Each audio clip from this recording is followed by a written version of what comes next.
السلام علیکم دوستوں، آج تک آپ نے بہت سارے اور بہت خطرناک سیریل کلرز کے بارے میں سن رکھا ہوگا، جیسے کہ جیک دی ریپر، رمن راگھو اور پاکستان میں جاوید اقبال، کہ جس نے 100 سے زائد بچوں کو زیادتی کے بعد قتل کر دیا تھا۔ تاریخ میں زیادہ تر سیریل کلرز عورتوں اور بچوں کو اپنا نشانہ بنایا کرتے تھے، کیونکہ یہ ان کے لیے آسان شکار ہوا کرتے تھے۔ لیکن آج ہم آپ کو جس سیریل کلر کی کہانی سنانے جا رہے ہیں وہ خود ایک عورت تھی۔ یہاں بات ہو رہی ہے ہنگری کی ایلزابتھ بیتھری کی۔ اس کا نام Guinness book of world record میں سب سے بڑی اور سب سے خطرناک سیریل کلر کے طور پر درج ہے۔ یہ صرف 12 سے 16 سال کے درمیان کی کنواری اور خوبصورت لڑکیوں کو ہی اپنا نشانہ بنایا کرتی تھی۔ انہیں تڑپا تڑپا کے موت سے ہمکنار کرتی اور پھر ان کے خون سے غسل کیا کرتی۔ وہ ایسا کیوں کیا کرتی؟ آئیے کچھ روشنی ڈالتے ہیں اس کی زندگی پر۔ ایلزابتھ بیتھری ہنگری کے سب سے دولت مند ترین خاندان میں 1560 میں پیدا ہوئی۔ اس کا بچپن ایکسیٹ کے محل میں گزرا۔ ماہر استادوں کی نگرانی میں اس نے تعلیم حاصل کی۔ وہ تقریباً 4 زبانیں بول اور لکھ سکتی تھی۔ غرض اس کا بچپن خوب دولت و ثروت میں گزرا۔ اس کی زندگی میں کسی چیز کی کمی نہ تھی۔ وہ خوبصورت تھی، دولت مند تھی اور تعلیم یافتہ بھی تھی۔ لیکن ایلزابتھ بیتھری سے 13 سال کی عمر میں ایک غلطی سرزد ہوئی اور وہ اپنے کھیتوں میں کام کرنے والے ایک کسان کی محبت میں گرفتار ہو کر اس کے بچے کی ماں بن بیٹھی۔ اس کے گھر والوں نے اس کسان کے ساتھ کیا کیا یہ کسی کو نہیں معلوم، اور اس بچے کو ولاچیا اپنی کسی پراعتماد ملازمہ کے پاس بھیج دیا۔ اس واقعے کے 2 سال بعد ایلزابتھ بیتھری کی شادی فرانس ناڈازڈی نامی ایک نواب سے کر دی گئی۔ یہ اپنے وقتوں کی مہنگی ترین شادی تھی۔ اس شادی میں ملک کے تمام بڑے بڑے لوگ موجود تھے۔ اس شادی پر تحفے میں فرانس ناڈازڈی نے اپنا خاندانی محل کیسٹس کیسل ایلزابتھ کو دے دیا۔ اس کیسل سے جڑی کافی بڑی جاگیر اور چھوٹے بڑے 17 گاؤں بھی تھے۔ شادی کے بعد یہ دونوں ہنسی خوشی یہاں رہنے لگے۔ ان کی شادی کے 3 سال بعد ہی یعنی 1578 میں ہنگری کی سلطنت عثمانیہ سے جنگ چھڑ گئی اور ایلزابتھ بیتھری کے شوہر ناڈازڈی کو فوج کا سپہ سالار بنا دیا گیا۔ لہٰذا وہ اپنی بیوی اور محل کو چھوڑ کر جنگ پر چلا گیا۔ پیچھے سے ایلزابتھ بیتھری نے محل اور جاگیر کا نظم و نسق سنبھالا۔ وہ ایک پڑھی لکھی عورت تھی، اس لیے وہ اپنے شوہر کی غیر موجودگی میں ایک کاؤنٹ یعنی نواب کے فرائض انجام دینے لگی۔ 1602 سے 1604 کے درمیان اس کے علاقے میں اس کے خلاف چیمہ گوئیاں ہونے لگیں کہ یہ عورت ایک وچ یعنی کہ ایک چڑیل ہے کہ جو کم عمر لڑکیوں کا خون پیتی ہے، مگر اس کے اثر و رسوخ کی وجہ سے کوئی بھی شخص اس کے سامنے یہ بات کہنے کی جرت نہ کرتا تھا۔ یہاں تک کہ ہنگری کے ایک منسٹر استوان مگیری نے جرت کرتے ہوئے ویانا کے کورٹ میں اس کے خلاف ایک درخواست دائر کی۔ ایلزابتھ بیتھری کا خاندان اس قدر طاقتور تھا کہ کورٹ کو بھی اس کے خلاف ایکشن لینے میں بہت وقت لگا۔ بالآخر 1610 میں ہنگری کے بادشاہ میتھیوس سیکنڈ نے اس کے خلاف جانچ کے لیے ایک ٹیم بنائی۔ اس ٹیم نے پورے 1 سال ایلزابتھ بیتھری کی تفتیش کی اور 300 سے زائد گواہوں کو جمع کیا۔ ان گواہوں میں معزز شرفا، چرچ کے پادریوں سے لے کر محل میں کام کرنے والے نوکر چاکر بھی شامل تھے۔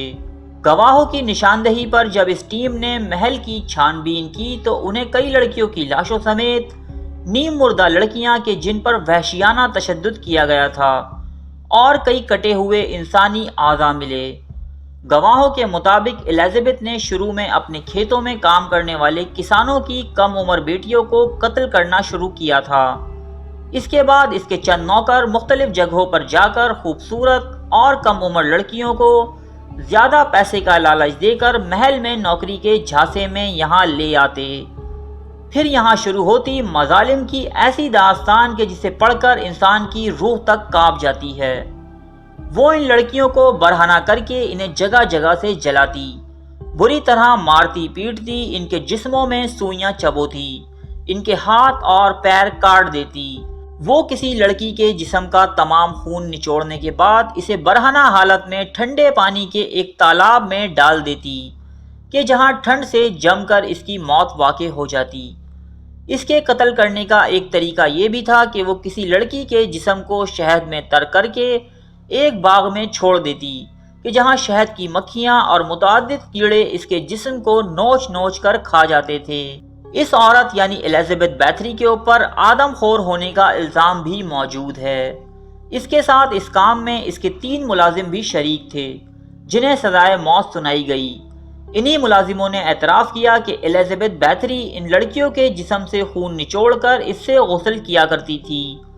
اس کا ماننا تھا کہ اس عمل سے اس کی خوبصورتی میں اضافہ ہوگا اور اس کی جوانی برقرار رہے گی۔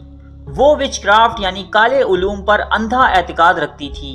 اسے لگتا تھا کہ وہ جتنا زیادہ ان لڑکیوں کو تڑپائے گی ان کے خون کی تاثیر اتنی ہی زیادہ ہوگی۔ اس نے کتنی لڑکیوں کو مارا اس کی تعداد آج تک کسی کو نہیں پتا، مگر اس کے محل کی ایک نوکرانی سوزان کے مطابق الزبتھ ایک خفیہ ڈائری لکھا کرتی تھی کہ جس میں وہ اپنے تمام کرتوت درج کیا کرتی۔ سوزان نے ایک مرتبہ وہ ڈائری پڑھنے کی جرت کی تھی اور اس وقت اس ڈائری میں بیتھری کے شکاروں کی تعداد 650 درج تھی، مگر مقامی لوگوں کا ماننا ہے کہ بیتھری کا یہ وحشیانہ عمل کئی سالوں پر محیط تھا، اس لیے قتل کی گئی لڑکیوں کی تعداد ہزاروں میں ہوگی۔ ان تمام گواہوں اور ثبوتوں کی روشنی میں الزبتھ اور اس کے 4 نوکروں کو گرفتار کر لیا گیا۔ نوکروں کو تو سر عام پھانسی دے دی گئی، مگر الزبتھ کے خاندان اور اس کے اثر و رسوخ کو دیکھتے ہوئے اسے ایک ایسی اندھیری کوٹری میں قید کر دیا گیا کہ جہاں روشنی اور ہوا کا کوئی گزر نہ تھا۔ یہاں وہ 5 سال قید رہی۔ ایک شام اس نے اپنے پہرے دار سے کہا کہ مجھے اپنا جسم جلتا ہوا محسوس ہو رہا ہے، جس پر پہرے دار نے کوئی توجہ نہ دی۔ اگلی صبح جب کھانا دینے کے لیے پہرے دار اس کوٹری میں داخل ہوا تو وہاں الزبتھ کی لاش پڑی ہوئی تھی۔ اسے کیچٹس چرچ کی حدود میں دفنا دیا گیا، مگر کیونکہ وہ ایک اعلیٰ خاندان سے تعلق رکھتی تھی اس لیے اس کے خاندان والوں نے فیصلہ کیا کہ اسے اس کے آبائی قبرستان میں دفن کیا جائے۔